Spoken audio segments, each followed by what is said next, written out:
제가 영국에서 와서 경험한 것들 중에 잊지 못하는 것 중에 하나가 크리스마스 디너라는 게 있습니다. 옛날 한 20년도 더 됐죠. 30살 정도 됐을 때인가. 신학교에서 이제 12월 정도쯤 되면 크리스마스 디너를 합니다. 이렇게 광고를 해서 그때 이제 어느 날인지 기억은 못 하겠는데 학생 식당 가서 딱 앉아 있으면 테이블이 딱 꾸며져 있고 가만히 학생은 앉아 있으면 됩니다. 그럼 거기서 이제 놀라는 일들이 어떤 게 발생되냐면 교수들이 빨간 모자 있잖아요. 루돌프 코하고 그리고 앞치마 메고 터키 들고 다니고 감자 들고 다니고 그래요. 저는 동방 예의지국 출신이에요. 거기다가 역사를 공부해가지고 뼈대가 깊습니다. 그런데 세계적인 명성을 갖고 있는 교수님이에요. 그러니까 만약에 신학을 공부한 사람이라면 누구라도 알 수 있는 그런 저명한 학자들이 머리도 백발이에요. 할아버지예요. 그러니까 앞치마 메고 모자 쓰고 이제 저 같은 경우는 그래도 30살이나 됐는데 고등학교 졸업하고 바로 온 애들이 이제 아직도 10대 아니에요. 19살. 걔네들한테 계속 먹을 걸 이렇게 갖다 주고 마실 걸 주고 그래요. 그래서 지금 제가 옆에 있는 친구한테 이제 무슨 일이 벌어지고 있느냐고 물어봤어요. 그랬더니 이게 It's a tradition 그렇게 얘기를 하는 거예요. 전통이래요. 우리 전통은 그런 거 없는데 우리는 교수님 앞에서 딱 가만히 있고 말씀하면 네 맞습니다. 이런 게 우리는 대학교 한국에서 생활할 때 접했던 건데 이 나라에서 왜 그런 다른 전통을 만들어냈는가 한번 생각할 수 있는 시간이 좀 됐습니다. 그리고 특별히 우리가 복음을 믿는다고 생각하는 사람들, 교회에 나오는 사람들도 내가 자라온 환경과 다른 현상들을 보면서 놀라는 경우들이 있어요. 우리 집안에서는 저렇게 안 했는데 하면서 막 뒤집어지는 경우가 있어요. 우리 아버지는 저렇게 행동하시지 않았는데 하면서 놀라는 경우들이 있습니다. 이런 것들이 왜 교회에서 일어나는지 우리가 볼 수 있으면 좋겠는데 오늘 본문에서 왜 이러한 일들이 발생했는지 설명하고 있습니다. 그래서 이것들을 잘 이해하시고 또 예수님께서 만드시는 그 하나님 나라의 기쁨을 우리가 가정 깊숙이 또 우리 삶 깊숙이 누릴 수 있으면 참 좋겠다는 마음을 갖고 말씀을 나눕니다. 본문 시작을 어떻게 하냐면 예루살렘에 예수님께서 올라가시는 길이라고 표현하고 있습니다. 예수님이 갈릴리 지방에서 3년 동안 이제 거기 주방으로 이제 주변도 가셨죠. 이방인 지역도 가셨는데 3년간의 사역을 다 마치시고 이제 예루살렘에 오시는 길이에요. 올라오시는 길이죠. 이때가 6월절입니다. 이스라엘 사람들이 애굽에서 출애굽한 걸 기념한 그 절기죠. 근데 이 순간은 바로 예수님이 죽으러 예루살렘에 올라가시는 거예요. 18절, 19절 특별히 뭐라고 말씀하시냐면 예루살렘에서 조롱당하고 채찍질당하고 십자가에 못 박아 죽을 것이다 라고 가르쳐 주셨죠. 지금까지 사역이 예수님이 그거였어요. 바로 하나님이 약속하신 그리스도가 나다. 이것들을 증명하시기 위해서 많은 기적들을 베푸셨고 말씀하셨고 제자들이 마지막에 고백을 했어요. 그래서 이제 그 고백을 받고 이제 그리스도로서 하시는 일이 뭐냐면 하나님 나라를 세우시는 거죠. 근데 하나님 나라를 세운다는 건 뭐냐면 다 죽을 사람들이에요. 태어나자마자. 근데 이 사람들 들어가지고 영원한 생명의 나라 가운데 옮기시는 거잖아요. 마치 애굽에서 노예로 전락해서 자식들이 죽어가는 걸 보면서 아침부터 저녁까지 일하고 고통 가운데 신음소리를 내는 사람을 하나님께서 들으시고 모세를 보내셔 출애굽시킨 그 사건과 비슷합니다. 근데 이 사건 가운데서 어떤 일이 발생했냐면 그날 밤에 뭔 일이 벌어졌냐면 어린 양을 죽여서 어린 양의 피를 문 지방과 문설주 발랐죠. 그래서 그 집안 사람들은 죽음의 천사가 넘어갔기 때문에 6월절이라고 얘기를 하는 거죠. 그걸 기념해서 우리는 아직도 6월절 예수님께서 말씀하신 마지막 만찬 연결되고 있습니다. 이 얘기는 뭐냐면 그 영원한 나라, 하나님 나라로 들어가기 위해서는 이러한 피 흘림이 있다는 얘기예요. 죄의 문제가 해결돼야 된다는 얘기예요. 이것을 누가 해결하냐면 예수님이 그리스도로서. 그래서 세례요한이 예수님을 보면서 뭐라고 말했냐면 보라 세상 죄를 지고 가는 어린 양을 봐라.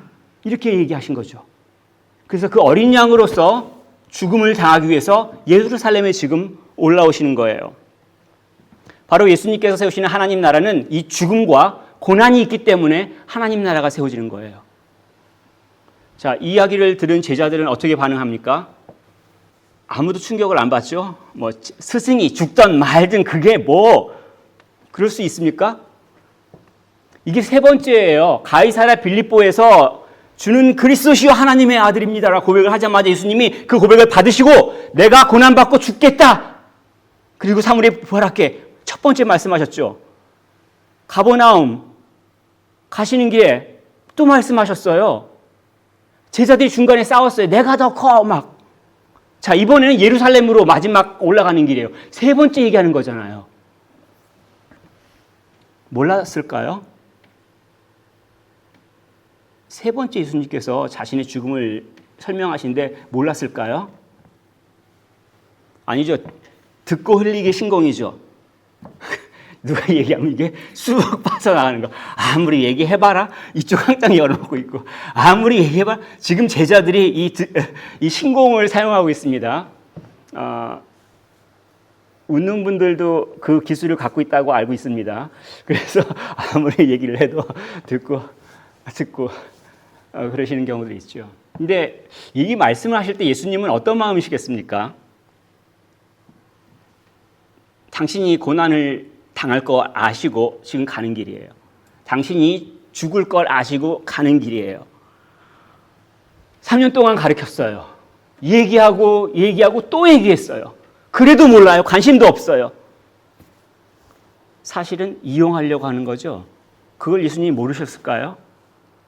알면서도 지금 예수님은 예루살렘에 올라가시고 알면서도 예수님은 제자들이 또다시 말씀하셨어요. 그 마음이 어떻겠어요? 부모들이 자식을 대할 때 좀 거친 말과 거친 행동을 할 때가 많이 있습니다. 그 하는 이유가 뭐냐면 한 번 말해서 그렇게 안 나옵니다. 거친 말과 거친 행동 한 번 말해서 그렇게 안 나옵니다. 하지 말아라 그래도 하고 하지 말아라 그래도 하고 하지 말아라 그래도 하니까는 정말 못 견디겠는 거예요. 야! 그렇게 얘기를 하는 거잖아요. 지금 예수님이 어떤 마음으로 제자들을 대하시겠습니까? 여기에 불을 지른 사건이 좀 발생합니다. 어떤 사건이 발생하냐면 예수님한테 청탁을 하는 사건이 발생합니다.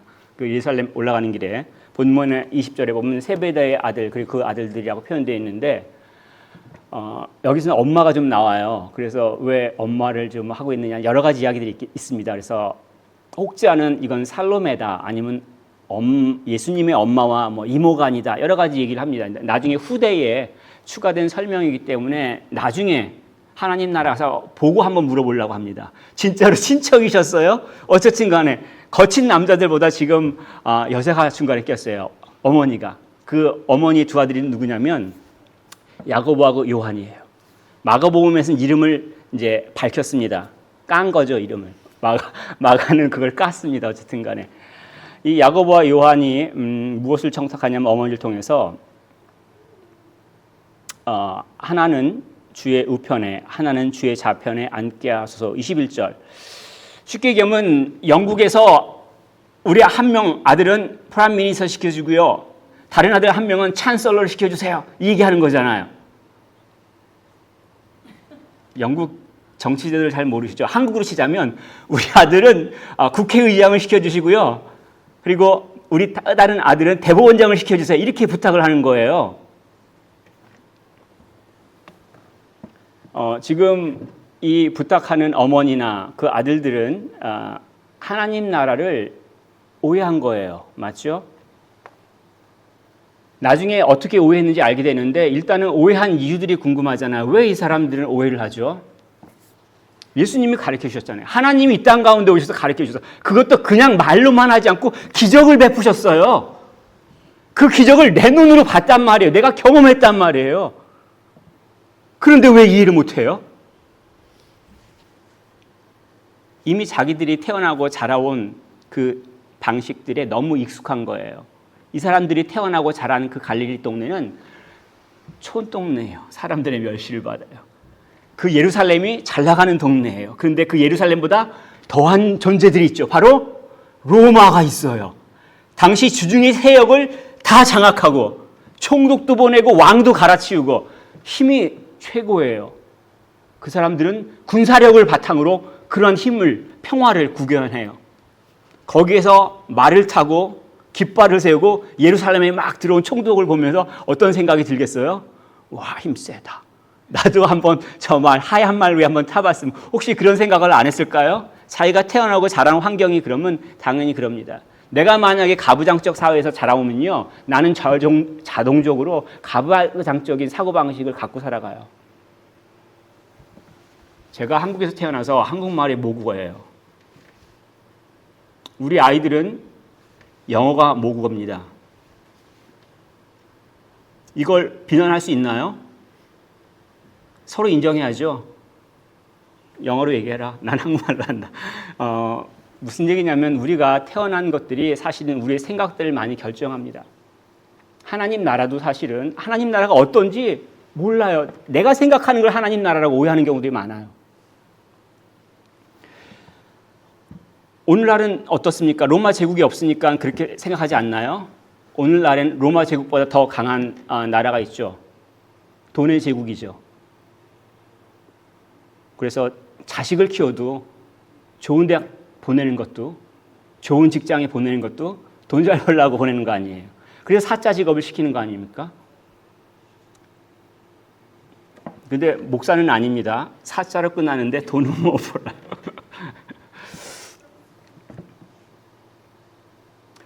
그런데 근본적으로 만약에 이 엄마가 아들 둘을 위해서 요청한 것들을 받으면 행복할까요?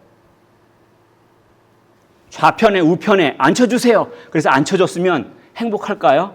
내가 요구하는 걸 받았어요. 행복하지 않겠어요?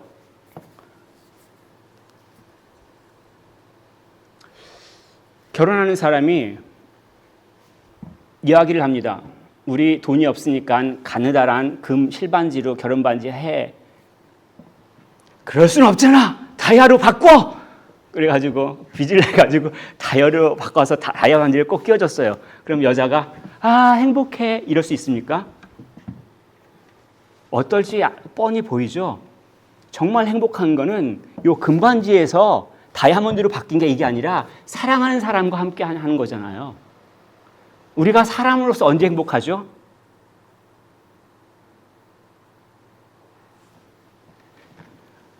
제가 얘기할 겁니다. 웨스트민스터 소요리 문답에 보면 사람의 제일 되는 목적은 하나님을 영화롭게 하는 것과 영원토록 그를 즐거워하는 것이다. 하나님을 사랑하는 거예요. 그거보다 더 행복한 게 없다는 얘기예요. 예수님이 다음번에 어떻게 말씀하시냐면 너는 지금 너네가 구하는 것이 무엇인지 몰라. 내가 마시는 걸 너네도 마실 수 있니? 라고 얘기를 합니다. 제자들 그럼요. 마실 수가 있어요. 이렇게 대답을 하죠. 왜냐하면 포도주를 마신다는 건 일반적으로 기쁜 거예요. 기분이 좋아지잖아요. 생명을 느껴요. 당시 문화권에서 수확을 뜻합니다. 잘 살아가는 거예요. 그래서 예수님께서 이 땅 가운데 오셔서 첫 번째 기적이 뭐였는지 혹시 기억하시나요?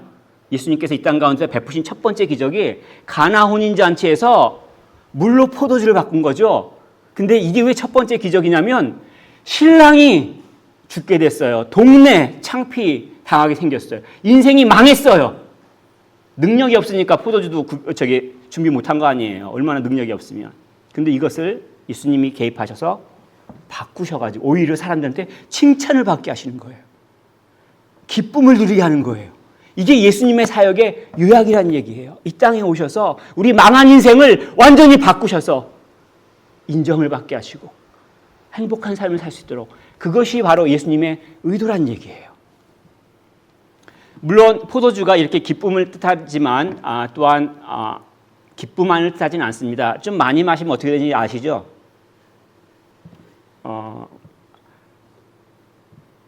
이건 제가 설명을 못 하겠는데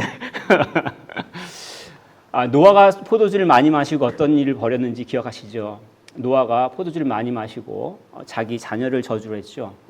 또 이사야 선지자가 이스라엘 백성이 멸망한 것을 어떻게 표현했냐면 하나님의 분노의 잔을 마셨다라고 표현을 하고 있죠. 지금 예수님께서 마시는 이 포도주 잔이 기쁨의 포도주 잔인가요? 아니면 고난의 잔인가요? 고난이죠. 내가 고난당하고 죽겠다. 내가 고난당하고 죽을 거야. 내가 예루살렘에 올라가서 고난당하고 죽을 거야. 그리고 마지막 6월절에 만찬 때 포도주를 들여서 이것이 바로 내가 언약을 위해서 흘리는 새 피다라고 말씀하신 거예요. 고난이라는 말하는 거잖아요. 제자들은 예수님을 오해하는 거예요. 아니, 하나님 나라에 고난과 죽음 그런 거 없어. 빼는 거예요. 그 얘기는 예수님 말씀을 안 듣는다는 얘기죠. 우리는 어떻습니까? 이제 신앙생활 하신 분도 계실 거고 또 굉장히 오랜 세월 소위 교회에 출석했다고 하시는 분들도 계실 건데 우리는 예수님을 이해하고 있습니까?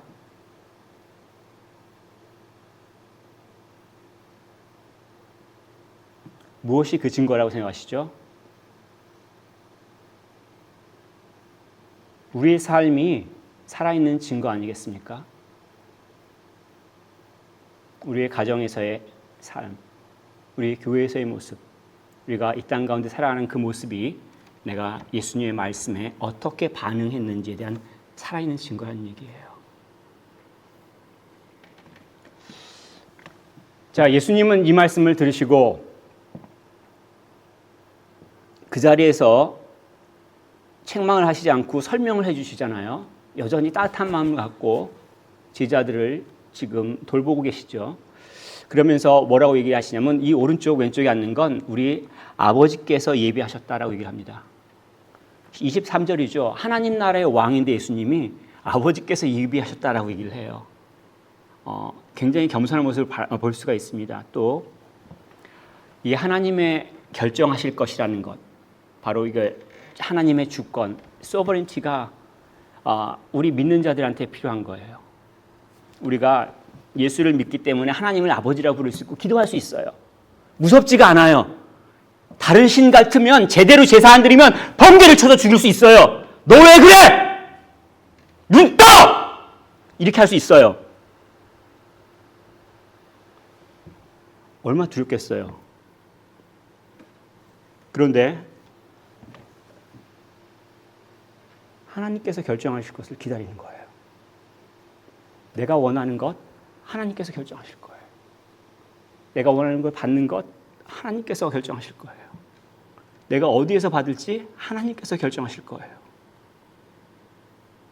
내가 기도할 수 있어요. 아버지니까 부르짖을 수 있어요. 아버지 저 죽게 됐어요. 도와주세요. 기도할 수 있어요. 당연히 아버지니까. 잡신이 아니란 말이에요. 내 마음이 투영된 게 아니란 말이에요. 살아계신 창조주 하나님이 아버지가 되신 거예요. 아버지라고 할 수 있다는 얘기예요. 저 힘들어요. 기도할 수 있다는 얘기예요. 하지만 그럼에도 불구하고 누가 그것을 줘요? 언제 줘요? 어디서 줘요? 아버지께서 결정하실 거란 얘기예요. 그걸 내가 인정할 필요가 있다는 얘기입니다. 하나님의 주권을 인정하는 것이 필요하다는 얘기예요. 굉장히 중요한 얘기를 하고 있죠. 굉장히 중요한 얘기를 하고 있는데 그 자리에 있었던 10명의 다른 제자들은 어떻게 반응을 했을까요? 24절에 보면 이렇게 되어 있습니다. 10제자가 듣고 그 두 형제에 대하여 분이 여기거든 야고보 요한한테 화내는 거예요. 왜 화를 냅니까? 쟤들이 선수 쳤어. 쟤들이 선수 쳤어. 내가 사시는 거 예수님한테 가서 나 지금 오른쪽에 앉혀서 왼쪽에서 그러려고 했는데 엄마까지 동원해가지고 쟤들이 먼저 얘기했네. 나쁜 놈들. 이 화내는 거 그 안에 뭐가 있는 거예요? 이 사람들도 하나님 나라를 오해하고 있다는 얘기죠. 예수님께서 세우시는 하나님 나라 가운데 예수님의 고난과 죽음이 필요하다는 것을 이해 못하고 받아들이지 못하고 있습니다. 이런 사람들 예수님은 어떻게 합니까? 가르치세요.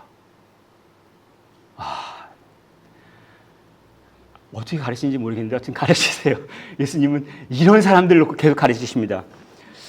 먼저 25절에 세상의 방식이 무엇인지를 가르쳐 주시죠. 세상의 방식은 임의로 주관하고 권세 부리는 것이라고 가르쳐주고 있습니다. 내가 힘이 있으면 내 마음대로 하는 거예요. 로마 황제가 힘이 있으니까 어떻게 합니까? 자기 마음대로 쟤 죽여! 쟤 데리고 와! 화형이 처해! 이걸 자기가 하는 거예요. 황제가 힘이 있으니까.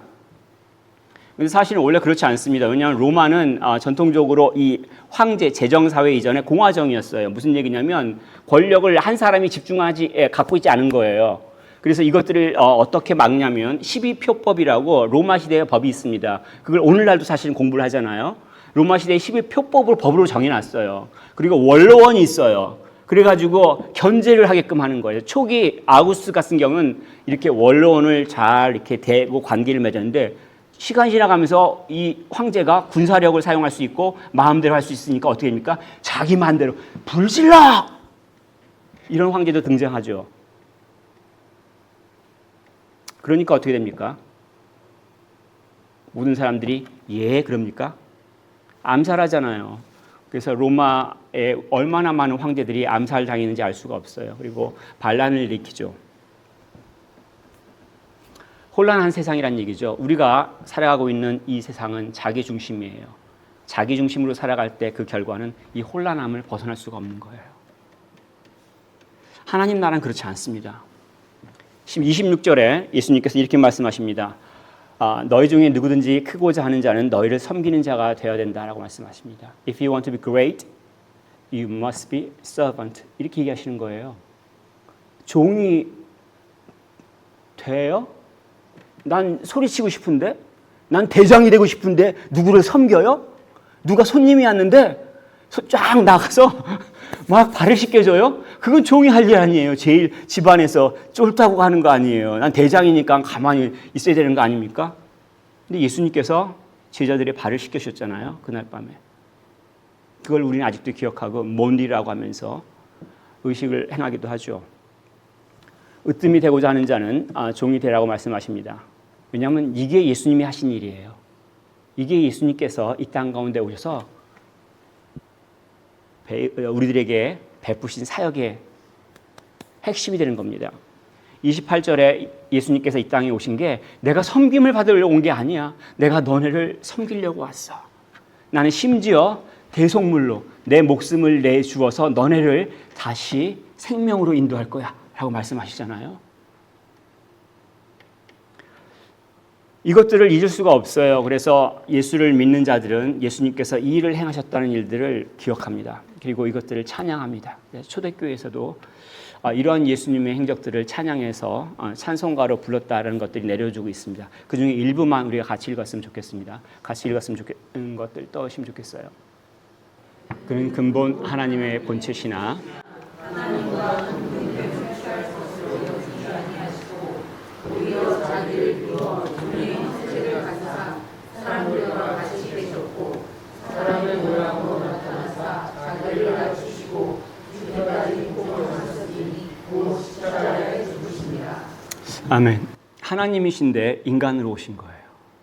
그리고 인간 중에서도 종이 되신 거예요. 그리고 섬기셨어요. 죽기까지 섬기셨다는 것. 이게 바로 예수님의 사역을 설명하고 있는 거죠.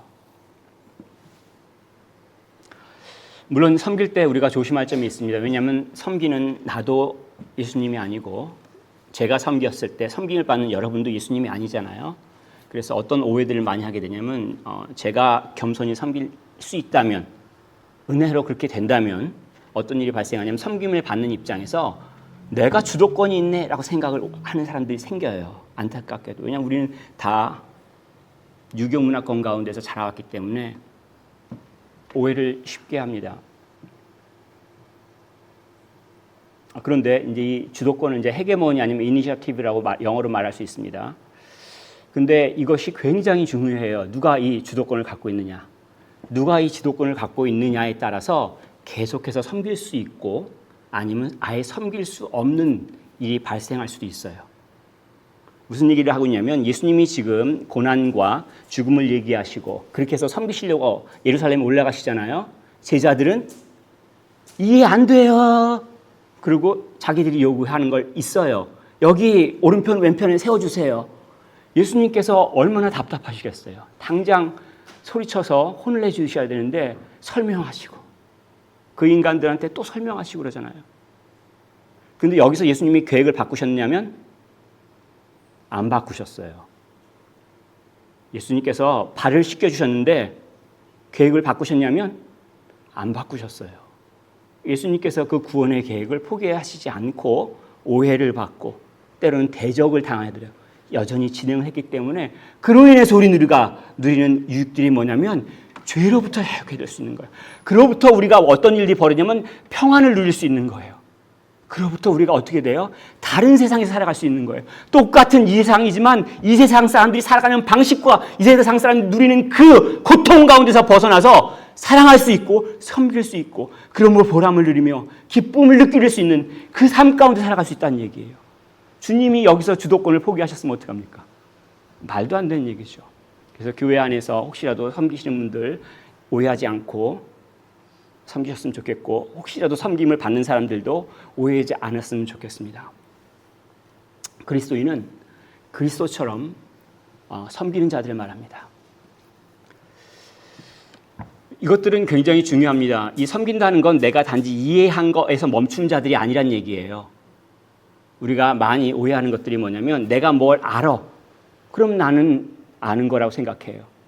근데 구약 성경에서 안다라고 하는 표현은 우리가 알고 있는 이 지성적인 측면에서 이해를 말하고 있지는 않아요. 이걸 훨씬 더 뛰어넘어요. 우리가 안다라고 성경에서 말할 때 엄청나게 다른 의미에서 말해요. 내가 지성적으로 안다 뿐만이 아니라 친밀함을 뜻하고 나의 삶이 바뀌어서 행동으로 나가는 것까지 표현합니다. 마지막 장면에 나와 있죠. 여리고에서 지금 두 맹인이 치유받고 어떤 행동을 보이는지 보여주겠습니다. 이 여리고가 예루살렘을 올라가는 길이에요. 요단강 서편에 있는데 굉장히 낮습니다. 그러니까 수면보다 250m가 나아요. 그 지중해보다 250m가 땅이 낮으니까 겨울에 따뜻해요. 여름에 시원해요. 그래서 거지들이 많아요. 왜냐면 집에서 안 사니까 바깥에 다니면 겨울에 따뜻하고 여름에 시원한 것이 좋습니다. 그래서 고대 도시가 여리고에 있습니다. 헤롯의 궁전도 바로 여름 별장이 여리고에 있는 이유가 거기 있습니다. 거기서 이제 예루살렘에 올라가는 길이에요. 여기서 두 사람이 맹인이란 얘기는 뭐냐면 당시 사회에서는 무능력한 거예요. 자기 능력으로 농사를 짓거나 뭐 장사를 해서 살아갈 수 없는 사람이 다른 사람들을 의지하면서 구걸하면서 살아가는 거예요. 체인지 플리즈 하면서. 자, 근데 이 사람들이 예수님이 지나간다는 소식을 듣고 뭐라고 얘기합니까?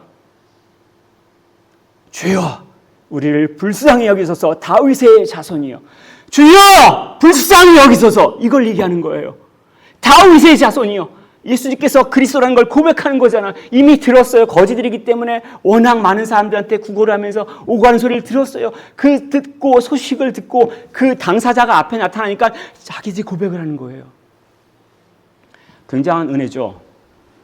내 입을 크게 벌리라 내가 채우리라. 이게 하나님의 말씀이에요. 시편 말씀 가운데서 81편 10절에 있는데 하나님 당신의 자녀들에게 그렇게 말씀하시는 거예요. 입을 크게 벌리라 내가 채우겠다. 이 맹인들이 그렇게 주님께 부르짖는 거잖아요. 주여 나를 불쌍히 여기소서. 그럼 바로 채워지지 않아요. 물론 채워질 때도 있는데 이 본문 가운데 어떤 일이 벌어지냐면 주변 사람들이 꾸짖어요. 야 조용히 해. 니네들 감히 여기서 지금 어떤 일이라고 조용히 안 해. 거린들 입장에서 이건 생계가 위협받는 거예요. 체인지를 던져줄 때 그 체인지를 받아서 생존하는 사람들이잖아요. 주변 사람들한테 잘 보여야 돼요. 심지어는 비굴하게 웃어야 돼요. 그래야 동전이라 주니까. 그런데 그 사람들이 조용히 해! 네가 뭐라고 여기서 큰 소리를 내! 그런데 뭐라고 합니까 여기서?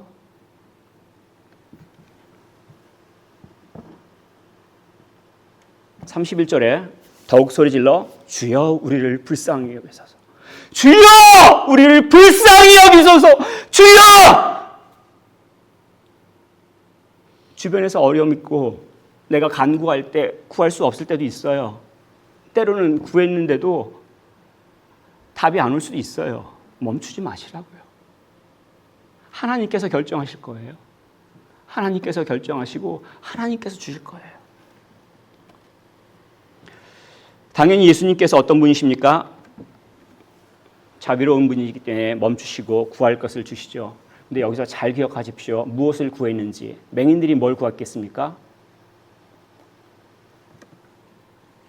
금화로 주세요. 이렇게 구한 맹인들이 있습니까 혹시?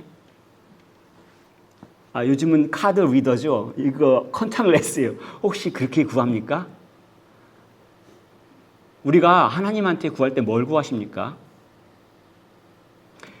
내 마음대로 하게 해주세요. 혹시 그런 거 구하십니까?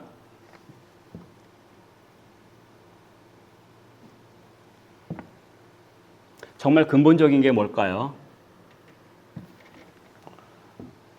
맹인들에게 가장 근본적인 거 시력이잖아요. 볼 수 없는 거. 남들이 뭐 아름답대더라. 석양이 아름답대더라. 본 적이 없으니까 알 수가 없죠. 아름답대 석양이? 걔는 뭐 먹는 건가? 뭐 그렇게 생각하던 사람들이 눈을 뜨고 석양을 볼 때 어떻게 했어요? 그 감동 어디서 얻을 수 있어요? 맹인일 때는 경험할 수 없는 것들이잖아요. 근본적으로 시력이 회복돼야 되죠. 우리 사람들에게 근본적인 행복이 뭐겠습니까? 아직 자기의 근본적인 행복이 뭔지 몰라서 물어도 대답하지 않고 계시는 분들, 제가 대답을 드릴게요. 우리 회복이잖아요. 아담 이후로 죄로 인해서 망가진 우리의 본성의 회복이 우리의 근본적인 회복이 되고, 이로 인하여서 우리가 하나님을 사랑할 수 있게 되고 사람들을 사랑할 수 있게 되잖아요. 정말 통나무 같은 사람이 정말 이기적이고 자기밖에 모르는 사람도요, 은혜를 받으면요 사랑하게 돼요.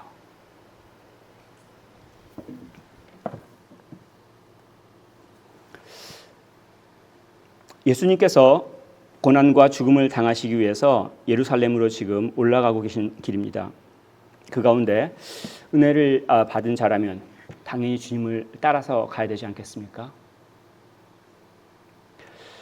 은혜를 받은 자라면 주님의 섬김을 받아서 영원한 생명을 내가 갖겠다는 것을 깨닫게 된 자들이라면 당연히 섬겨야 되지 않겠어요? 가정에서 섬기는 자가 나오고요. 교회에서 섬기는 자들이 그래서 나옵니다. 이 이기적인 세상 가운데서 섬기는 정치인들이 나올 수 있는 이유가 여기에 있습니다. 그러한 은혜를 우리 모두가 누리기를 축복합니다. 그래서 달라지는 세상 가운데 여러분 모두가 제가 살아가기를 간구합니다.